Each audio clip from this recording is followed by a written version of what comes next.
চা আনছস তাইলে ডাল।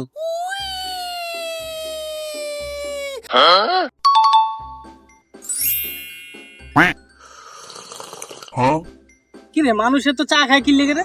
বন্ধু চা খায় কি লেগে মানুষ জানো? চায়ের প্রথম অক্ষরই হইলো চ, আর পুরা খেলাটাই হইলো চয়ের উপরে।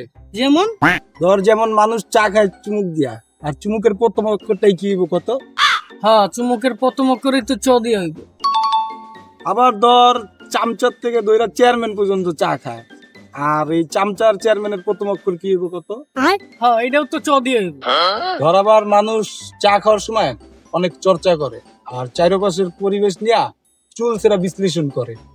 ধর চর্চা, চুলসেরা, চারপাশ, এটার প্রথম অক্ষর কি হইব কত? হ্যাঁ বন্ধু, ঠিকই তো কইছ। দেখবি চা কিন্তু মাইসে চেয়ারে বয়েও খায়, চার পাওয়ালা টুলে বয়েও খায়, তাই চেয়ার আর চার পাওয়ালা টুলের প্রথম অক্ষর কি হইব কত? ও ভাই, কি শুনালি এটা? এটাও তো চ দিও। দেখবি বাসায় মেহমান আয়, আর মেহমানদের যদি চা খাইতে না হাতস, মেহমান কিন্তু চইলা যায়, তাই চইলা যাওয়ার প্রথম অক্ষরটা কি হইব কদি? ওরে ভাই, কি শুনালি এটা? সবগুলোর ভিতরেই তো চ আছে। এই দুনিয়ার ভিতরে চা এমন একটা চমৎকার, যেটা খাওয়ার পরে মানুষের চেহারায় চমকে পড়ে।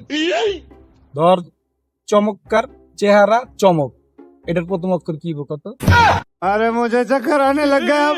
দেখ, মানুষ যদি চা খেয়া টয়লেটে যায়, তাহলে মানুষের পুরা চ্যানেল পরিষ্কার হয়ে যায়, কিন্তু তাহলে চ্যানেলের প্রথম অক্ষর কি হইব কদি? आप कहाँ के ज्ञानी बाबा?